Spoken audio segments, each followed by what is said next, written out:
இது தை மாதம் முதல் நாள், அதாவது முதல் பொங்கல் அன்னைக்கு எடுத்த வீடியோ. காலையில் வந்துட்டு வழக்கம் போல் 6 o'clock எந்திரிச்சு வாசல் தெளித்து கலர் பொடி போட்டு நீட்டாக எனக்கு தெரிஞ்ச மாதிரி கோலத்தை போட்டாச்சு.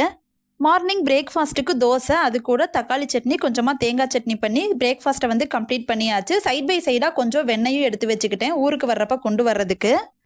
இங்கே எங்கள் ஊரில் பார்த்தீங்கன்னா காலையில் 11 மணிக்கு தான் பொங்கல் வச்சு வீட்டில் இறந்தவங்களுக்கு வந்து படைச்சு சாமி கும்பிடுவோம். நாங்கள் வந்து அங்கே கன்னிமாருன்னு சொல்லிட்டு அவங்க வந்து ஒருத்தர் கன்னியாக இருக்கும்போதே இறந்துட்டாங்க. ஸோ அவங்களுக்காக எப்போவுமே ஒரு புடவை எடுத்து பிரசாதம் படைச்சு சாமி கும்பிடுவோம். அந்த வேலையெல்லாம் முடிஞ்சதுக்கப்புறம் பக்கத்தில் என் அத்தையோட அப்பாவுக்கு வந்து கொஞ்சம் உடம்பு முடியாமல் இருந்தது. ஸோ அவங்களையும் போய் பார்த்துட்டு அப்படியே காட்டு வழியாக வந்தோம். ஸோ அந்த வீடியோவே நான் இதில் வந்து கேப்சர் பண்ணி போட்டிருக்கேன். இந்த செடி வந்து சுண்டக்காய் செடி, எத்தனை பேர் பார்த்துருப்பீங்கன்னு சொல்லிட்டு மறக்காமல் கமெண்ட் பண்ணுங்கள். இந்த குழம்பு வச்சா அவ்வளோ சூப்பராக இருக்கும். இந்த இடம் வந்து கருவேலா மரம், நிறையா படத்தில் பார்த்துருப்பீங்க இல்லையா? எங்கள் ஊருக்குள்ளே அதிகமாக இப்படி தான் இருக்கும். இங்கே வந்துட்டு மோஸ்ட்லி ஆடு மேய்ப்பாங்க. விவசாயம் எதுவும் அவ்வளோதான் பண்ண முடியாது.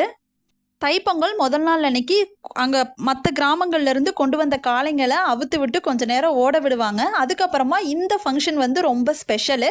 எங்கள் ஊரில் இருக்க பிள்ளையார் கோயிலில் 3-4 காளைங்களை வந்துட்டு ஒரே மாதிரி ஏற விடுவாங்க. அது பார்க்குறதுக்கு 18 கிராமத்துலேருந்தும் நிறையா பேர் வந்துடுவாங்க. பார்க்குறதுக்கும் அவ்வளோ நல்லா இருக்கும். அண்ட் ஈவினிங் வந்து வீட்டுக்கு வந்து வாசல் தெளித்து கோலம் போட்டதுக்கப்புறமா சூரியன் பொங்கல் நைட்டு தான் நாங்கள் வைப்போம். வச்சு ஒரு 7 மணி போல் சாமி கும்பிட்ருவோம். 2 வெண்பொங்கல் வந்து வைப்போம். அவ்வளோதாங்க. தைப்பொங்கலோட முதல் நாள் வந்துட்டு எங்கள் கிராமங்களில் இப்படி தான் செலிப்ரேட் பண்ணுவாங்க. சாமிக்கு பிரசாதம் எல்லாமே படைச்சு சாப்பிட்றதுக்கு வந்து 8 மணிக்கு மேலே ஆகிடும்.